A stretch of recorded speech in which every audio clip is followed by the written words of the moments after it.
I think we should try to move to another topic, which is actually already connected. Just 40 minutes of this. 40 minutes on this topic. Well, we said 5 to 10 minutes on interesting topics, but this is the. Well, it's one of the core themes. Come on, you are the this is a for. fantastic conversation. But anyway. I think we could connect actually to what we actually spoke of before we started a bit, and I guess we can mark this topic as how do you make innovation happen? And it would be fun to see, how do you really make innovation happen in Karolinska? And you mentioned something that you're currently performing, some kind of interviews, etc. And perhaps you can just say, okay, we know approximately this is, how we can define what innovation is and why it's important. But how do you do that? Can you just describe a bit, concretely? What do you do? I think I know that what we're doing now is sort of looking at the where to play of a strategy. Which areas do we feel are important to do? And we've done that in our collaboration with Philips, and now we're doing it sort of around Karolinska. So narrowing things down into a small number of important focus areas. Then you go bottom down or bottom up. So we spoke about that, and can you just, for people to understand, what do you mean with going from top down or bottom up? Well, top down is setting, deciding really on what are a few important areas that we need to address to develop.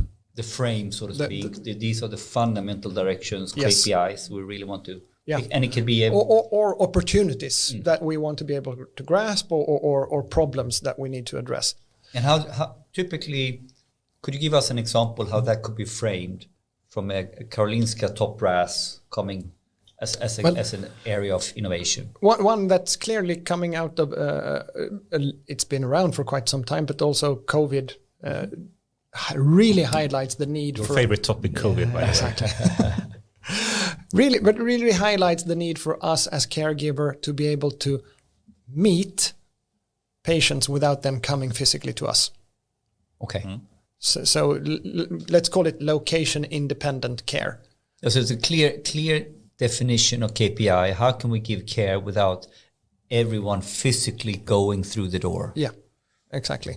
And that is one thing for, let's say, chronics with heart failure or COPD or some other lifelong, fairly severe chronic disease, to manage that much more on their own. It's another thing for the cancer patient that goes through medication. It's a third thing for an expecting mother and following up. There's a whole number of different things that you want to be able to follow up and sort of keep in touch with care without us meeting physically. Simply to offload the whole system and to give a higher degree of care to more people without exploding the resource cost. And also giving more, and I would say individualized way for you to care for yourself. So it's the care dialogue, so to speak, over time. It's much more so. We mentioned things like, how do we make the electronic medical record a co-creation area? Mm. How do we share this? How do we work with this together? I think we can use a technical term, simply making the service or medical healthcare more personalized. Yeah. Just as you make personalized playing lists on Spotify, you can actually make the medical care. A number of years ago, McKinsey came out with a report talking about how much money could we save if we were to go, digitalize healthcare. And they talked about making use of big data. They talked about Internet of Things, and they talked about automation. So, and yes, from a technical perspective, great, but you cannot go into healthcare and talk about we are going to put in automation here.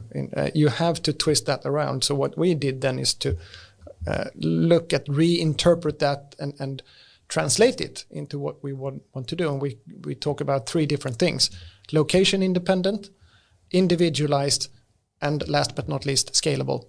Scalable as well. Okay. Scalable from the healthcare provider. And what is scalable in healthcare? What does that mean? It means that we have to be able to see more and more patients, help more and more patients or citizens without us becoming much more people to do it. So you need, I mean, like your cost curve and your care level or care volume, they need to be start. Yeah. So if you look at the percentage of care of GDP in any country, is just growing, and maybe that's something we want. We want to put a larger part of our combined production into healthcare, or maybe we don't. And if you look at some numbers, and they are of course not undisputed, but saying that if we continue to work as we do now, looking at demographics and so on, we will need to recruit a hell of a large number of people to simply work. Because we live longer, all this. Yeah. And it's disputed because we say that we are also healthier, so we will not require the same amount of care as we grow older, but still. But just to move a bit back to the topic, how do you make innovation happen? And we spoke a bit about top-down versus bottom-up, etc. And top-down, if I were to phrase it, is something that you have the management team or people high up in the company basically telling people this is the direction we want to go.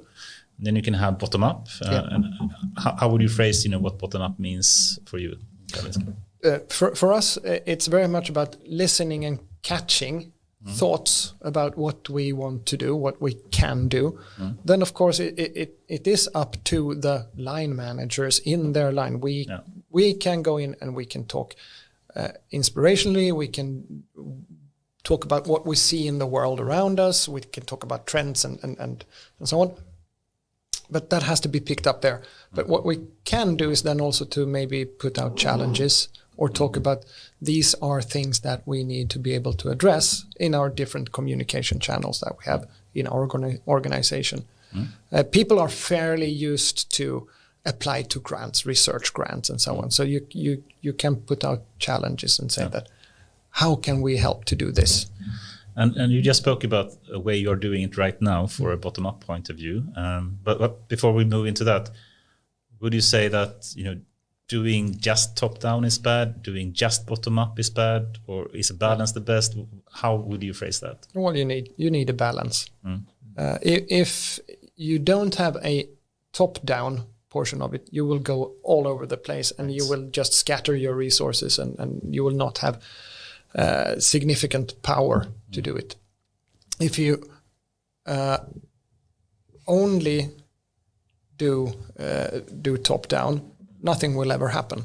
Because you will the people who actually know what can be done and you will lose are not trust, involved. right? They will lose trust and